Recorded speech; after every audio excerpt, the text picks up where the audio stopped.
Welcome to Racing Rant's Melbourne Cup preview. And as it snuck up on us again, this race is sort of, is it because Victoria? I think it certainly has snuck up, but I think it's more to do with COVID and the fact that there's not the crowds there, and it just hasn't felt like the spring racing carnival there. But Yeah, isn't it also... you're thinking about the race a month beforehand with all the publicity and everything. And you haven't done this year? Not happening. No, not at all. No, well, I think everyone's just happy the race is going ahead, like freaking Melbourne. Yeah. Well, thank God for racing. You know, the only sport that kept on going the whole way through, which I'm very happy. Those about. people trying to close down racing because the issues with horse welfare keep fighting the battle, champs, but I don't think you're going to do much good. All right. So I think it's because we've got this extended carnival in Sydney. It's actually, you know, Melbourne has lost its focus. You know, the Caulfield Cup Day is just now a tragic day, and so the great disruptor, PVL. Yeah. Too good, disruptor. He doesn't like when he's getting disrupted, but he doesn't mind disrupting. Geez, Mark, you've just had the smallest bet you've had, the second smallest bet you've had in your whole life there. 12 cents. 12 cents.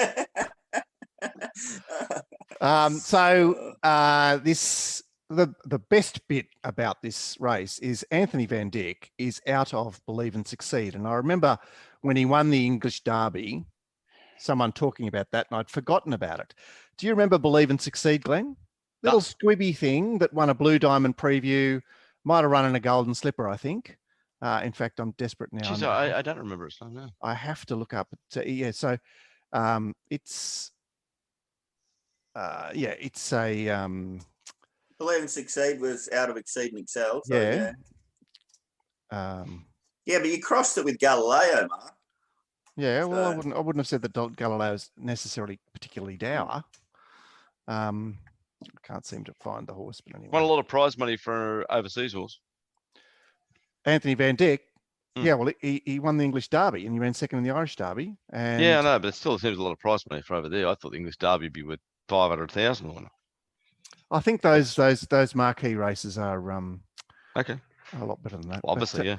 Anyway, basically, what I'm trying to say is this horse is out of an 1,100 metre Australian squib. Interesting, very interesting. I have my doubts at 3,200. Now they're being fully. I'm happy with my thoughts. Well, what do we do with the Caulfield Cup? Well, Gord, what do you want to say about the Caulfield Cup form in relation to this race? Obviously, Anthony Van Dyck and Very Elegant were the headliners out of the Caulfield Cup, although there are other entrants.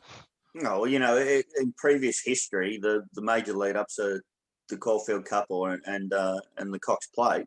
I still don't disagree with that. And in relation to Anthony Van Dyck? I think it is an absolutely fantastic chance. The only question mark is the 3,200 metres. I don't really get into breeding that much, particularly because Galileo is known for producing the best stays in the world. Oh, look, and it's a Northern Hemisphere horse that's won over 1.5 miles. That's surely good enough. But this is. I think to win the Melbourne Cup, you don't need to be the Dower 3,200 metre type. And I think that's what the overseas trainers have realised. You actually need a horse with a little bit of dash. Yeah. This horse has been running against the absolute A grade. The only question mark is 3,200 metres. And I've just given the reasons why I think the Melbourne Cup is more, you're more looking for a horse with that sort of 2,400 metre dash. And the fact that it's out of barrier 3 gets a suck run. And yet again, obviously forced due to COVID, but on this occasion, the overseas horses that are coming over here are getting our premium Australian jockeys, which is very important as well. Definitely interested in Anthony Van Dyck, and on top of that, a great run in the Caulfield Cup, and I love that setup. Yeah, well, lots of people are excited about the Stradivarius beside its name in the win at Longchamp 2 starts back, but also. Interestingly, I didn't realise that the Cox Plate winner actually started shorter than Anthony Van Dyck in the Derby, the English Derby. Glenn, anything else to say? I don't want to make this show too long, but obviously it's no. My comment's pretty easy. No, I just think it's got absolutely none. Won't get the distance. All right, Avilius is turning up yet again. He was a touch unlucky in the Caulfield Cup, but hard to imagine, isn't it? No. I'll go even numbers. You go odd numbers. Good. That's the best way to do it. It's got none. Odds and No, he mentioned he started on 1. I'll start on 2. It's got none. Vow and Declare was one of the well, one of the luckiest Melbourne Cup winners I've seen. And I can't imagine that it's going to be anywhere near them this year. A great situation when you're doing form on this race. Valiant Declare, as you mentioned, Mark, won the absolute lottery to win. And I think that's a very weak Melbourne Cup last year. So I'm penning every horse out of last year's Melbourne Cup, including Valiant Declare. All right. And that's also Master of Reality, who Frankie Dettori. Mark, I'm going odds. You don't ask me for a comment. I'm just tying in the fact that there's 2 runners in a row there that are actually number tied 4. together. I'm making a comment about number 3. It's got none. All right. Thanks. And Master of Reality ran second last year, was demoted to 4th. He does get Ben Mellon this year and not Frankie Dettori. Yeah, well, I just thought coming down 5.5 kilos from last year's run in the Melbourne Cup, he had a great chance this year. I thought he was one of the better roughies in the race. What are you laughing at? Very good. I like it. Synthetic hoof filler on for the first time. So Mark, you're supposed to say this horse is going up 0.5 kilo. What do you mean it's coming down 5.5 kilos? But you know my sense of humour already. But that we Frankie knew Dettori off is 6 kilos. And he fucking viewers, cherried straight away. I didn't realise this was the free show and we had to explain everything. Yeah, well, if it's Frankie Dettori off, that's a 2 times 3 kilogram apprentice going to Ben Mellon. I give it a great chance. Yeah. It's got none. Right. So you're a fan, Glenn. I understand. I'm a fan. Gord says no. Now the Cox Plate winner, Dragon A, G-Boss, attempting to ride his 4th winner in 5 weeks. Or sorry, 3 months. As I mentioned, he's got a line there through Anthony Van Dyck. They called this horse a bit of a nonny, but I mean, he owned them, the Cox Plate, didn't he? Does that mean anything? I think the 2 miles is a problem. He's am I supposed to go first? Yeah, odds. I think he's a top horse, but 2 miles is completely out of his range, and I have to bet against him. I can't back G-Boss in the Melbourne Cup. I'd kill myself first. Right. It is 15 years since Maccabee Diva, isn't it? I don't want to watch Glenn Boss win the race. Do that thing again, Glenn. I get that well, don't I? Yeah, perfect. Yeah, good. None. Question marks about the distance. Yeah. And I think the horse might be a little bit better on a sticky track, and we're going to have a good track on Melbourne Cup. Yeah, it's always sunny in Melbourne, they said, 29 degrees. Never stops raining in Sydney. Very good. Yeah, that track for the Cox Plate was came out as a 6.7 on ratings to win. Yeah. Twilight Payment is a roughie, obviously. The last 48 hours, very solid on the fair. I just want to jump in front of Gordy with the betting. He's been solid. Yeah, it is more solid than its form would suggest. I would have thought. He was here for the Cup last year as well. Ran 7th. It's 11th. It's a roughie with a chance. I just don't want to get too involved in these horses that have been running around. These old horses that have reached their peak and have been run round and round and round. But its 3 last runs have all had merit. Old horses genuinely do go okay in Melbourne Cup, so good. But I don't think we have enough data because we've only started putting the young ones in recently. Fair enough. And they've been overperforming.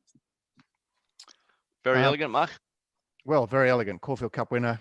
Chris's chance, I must say, I just went straight past it. I thought that it, and it was another one, Gord, that found a wetter track at Caulfield, which helped it. Yeah, definitely.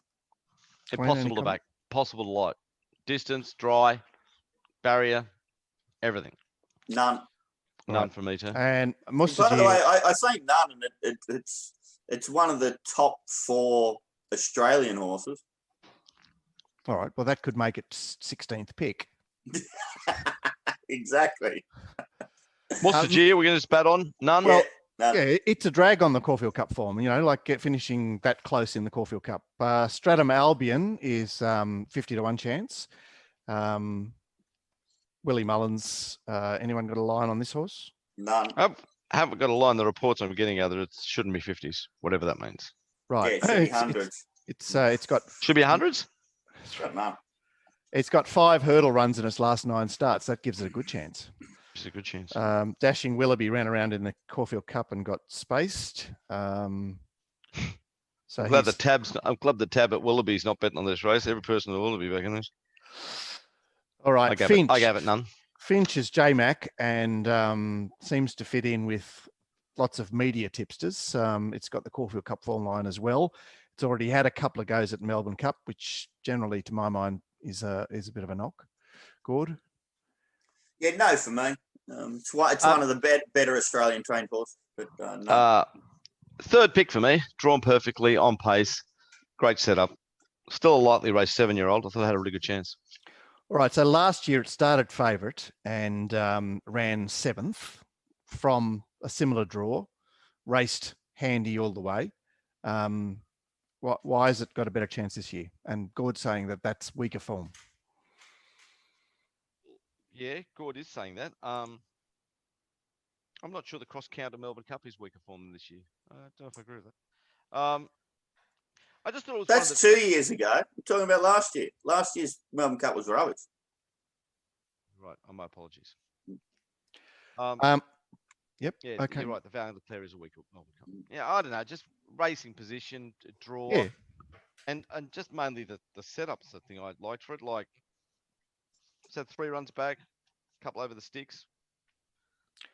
All right. So last year it had the identical spell, 305 days off, and it went 16, 2, 2, 24, and then into the Melbourne Cup. There's nothing. It's running on identical races this year. Yeah, Mark, I'm not saying it's a good thing. It's $20. Yeah. Still Okay. was Prince of my Aaron. third pick. Prince of Aaron. These horses just turning up routinely, aren't they? Like, it's the horse that got promoted to run second to Vow and Declare last year. Yet again, coming out. It's also coming out of the Caulfield Cup, which it didn't do last year. It came out of the Herbert Power. Sorry, and the Geelong Cup. It's going to get a great run. Good. I give it none. I mentioned I'm totally against that Melbourne Cup last So year. you've just seen everything from Vow Declare this year, and just I'm not betting on. Well, particularly those that Yep. that sort of mapped in an all right position. When I rewatched the race, I was, trying to find something back in the field that maybe I could forgive and entertain this year, and I didn't find it. So I'm just getting rid of every horse out of that race. Yep. That and the fact that I don't even think it's going as well this time as it was last time. Well, surely the next one, Surprise Baby, is the horse that you can find out of last year's Cup if you were to find something. Yes. Yep. All right. He's been particularly solid and it's got a great chance. One in my top 4. Matt's in the right spot, right setup coming into the race, proven over the longer distances, I think. It's the only one out of last year's Cup. Yeah. So you might need to explain that, Gord, because our viewers might look at, third up in this race with 31 days off, not necessarily the right setup. How do you see it as the right setup? Well, I mean, it was fresh into the Melbourne Cup last year. I mean, I know it ran over the 2,500, but it was a 4-week break on that occasion, and it showed, and it was the best run out of that Cup. So, sort of similar setup. Yeah, I must say, I'm a fan. Surprise Baby. It just, it hasn't got that Caulfield Cup drag on it, which a lot of the others do. King of Lear Grants comes out of the Geelong Cup. It's 66 to 1 chance. Glenn? Geelong Cup. I'd rather back it at the $61 and give it none. I'm going to throw a drink on it. Geelong Cup is irrelevant these days. All right, Russian Camelot, which has got a different looking form line than the others. I mean, it's still got the Dragonet form line, but he's a big blower. He reminds me a bit of Green Moon here. Early favourite that's lost cast and perhaps shouldn't have lost the cast he's lost. I think they bet 140s on the fair last week, this horse, Well, I kept looking for that, but if I bring up the Blacks, I couldn't find it. So okay, because someone told me that. Going to share it. Well, I've seen it on Twitter. Okay, it's not there then. Can you see that screen? Can you? Yeah. Okay. Yeah. No, it's just bubbling along there at $14. So that was just rubbish. Someone said. Right. Well, I don't know. Maybe the time period is not long enough on this one. Fake news. Gord, what are you saying about Russian Camelot? I'm against it. Look, I know that there are parallels with previous runners that ran well or won, as you mentioned, Mark, in Green Moon, but just been a little bit disappointed in it. And I think that the distance is a question mark for this horse as well. Yeah, Glenn? I don't think it'll get the distance, Mark. Barrier 16. I'll be surprised if it gets 3,200. All right. Steel Prince is 50 to 1 chance. That Geelong Cup form as well. Who are we up to? Who's your odds, aren't you, Glenn? So it's your turn. Your turn. I Gord. can't remember. Steel Prince. Do I like it? Not really. Wouldn't go to my way to lay it at 50s. No comment from me. Good. None. All right. The chosen one, who is actually flying this preparation, won first up and then placed in the Caulfield Cup. I mean, the surprising part about this race is that we've actually got the 1-2 out of the Sydney Cup, and that's a major shock that they even deserve a run in the race. But then I looked at it and thought, well, the chosen one is the killer for the Caulfield Cup form. The chosen one has established the figures it can do, and it's not good enough to win the Melbourne Cup. Like, there's so many of these horses that have established what their max rating is, and it's just not good enough to win the Melbourne Cup. Well, see, he ran 17th in the Cup last year at $31. So, but did settle way back from a wide draw. So obviously would be ridden a lot closer this year. GP, anything to add? Not really. The Hotham Handicap winner, Ash Run, is Luke Murrell's horse, the Australian bloodstock horse. What do you mean, Luke Murrell's horse? What does that mean? The caller? Australian bloodstock. Oh, no, I'm thinking of the race caller, Luke Marlowe. You're getting a bit of help from me. The support, the assistant in the background. Fair income. He's got a brains trust. I know. That's his assistant, Mark. Okay, so his assistant's smarter than he is, but. All right, so Ashrun came through the Geelong Cup, but then mowed them down on Saturday. Who's the rider here? D. Bates. Declan Bates. Okay, so is he any good? Does his mother say he's a good rider? He's a strong provincial type rider. Yeah, he's Kobe Jennings. Right, okay. Top pick with me. It'll win the Melbourne Cup. Shouldn't have won like it did on Saturday. That was an amazing lead up. I ticked this German bloke when he won a few years ago, the Protectionist, and I think he'll get the job done again. Okay, good. Fits two things. I don't have it on top, but it tips a couple of things I'm really looking for, which is down in the weight, lightly raced, overseas horse, had the run in Australia, ticking a lot of boxes there. Not sure whether it's quite ready to win it, but I think there's some other horses with a bit more quality. But down 8 kilos from Saturday. Shouldn't have beaten Sound on Saturday. Shouldn't have got up. Flying. Yeah, I know, but that's not B grade. That's C grade compared to some of the stuff in this race. But is it handicap shocking, for example?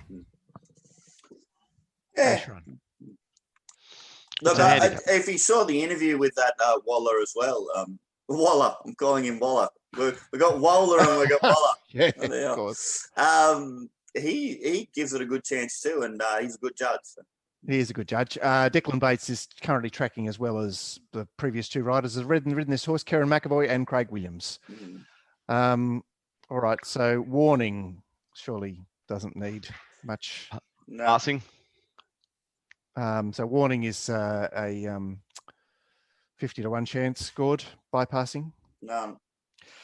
Eda James, well, the Sydney Cup winner. How good is it to see the Sydney Cup winner in the Melbourne Cup? Not really. I just think that's passing.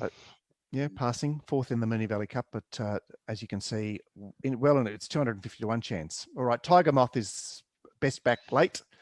They want $8.40 now. It was $9 yesterday. Tiger Moth fits obviously the mould of Rekindling, was it, or something like that? Cross counter, and the horse that perhaps should have won last year. Although that horse had inferior form to this, didn't it, Glenn? The horse that W. Lorden rode that should have won.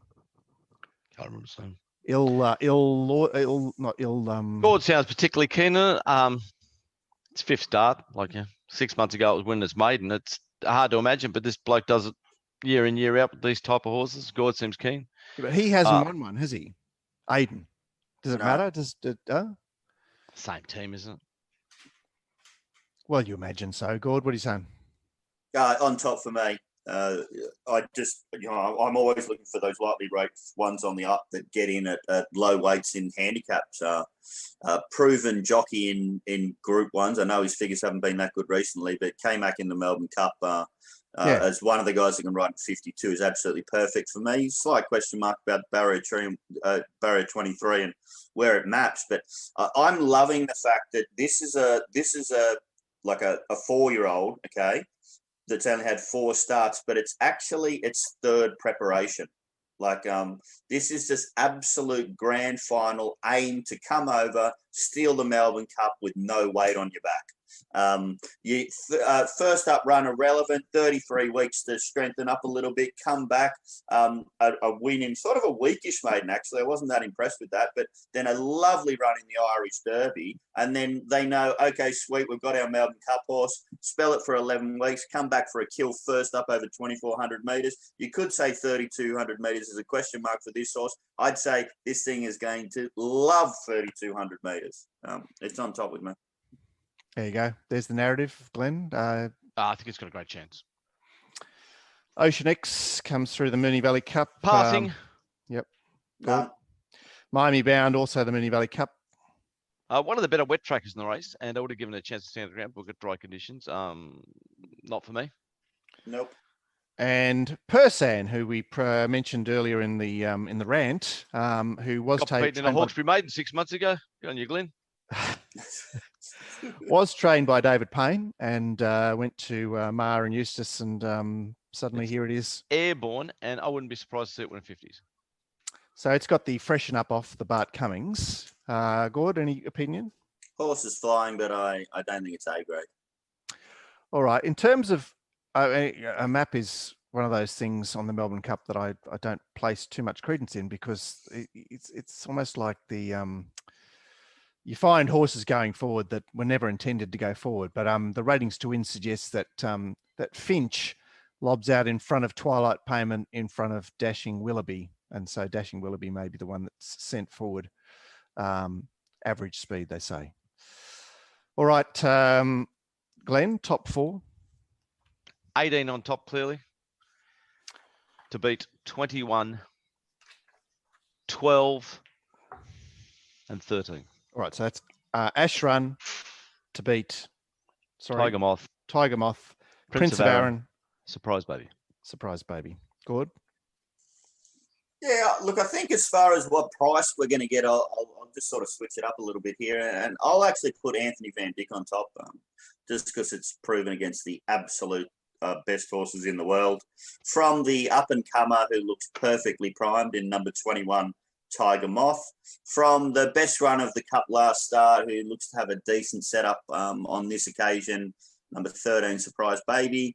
And 4th, just because of respect for the trainer and what you guys have mentioned, number 18, Ash Run. All right, really similar numbers there. Yeah, well, I'm saying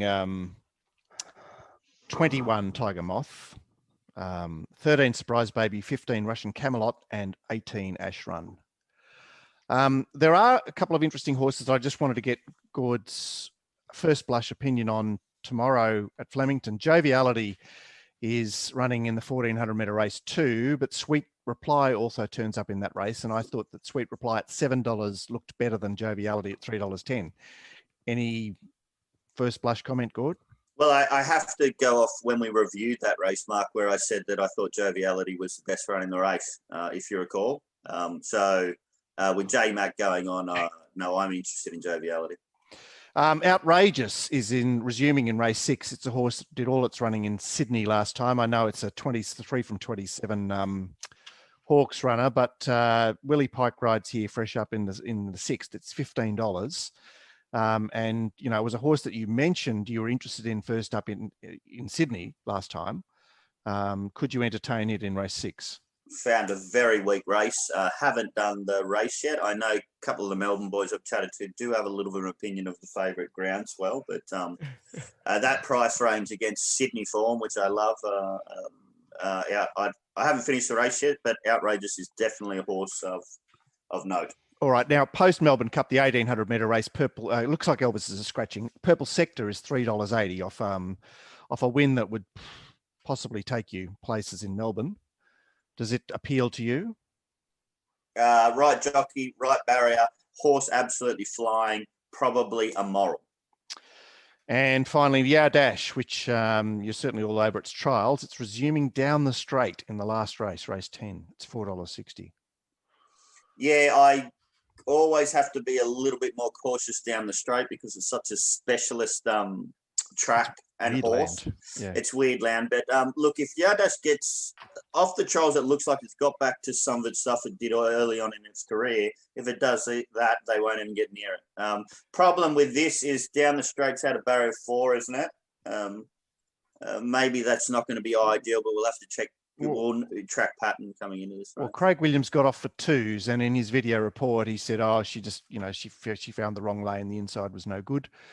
I suppose you're looking for that pattern again tomorrow.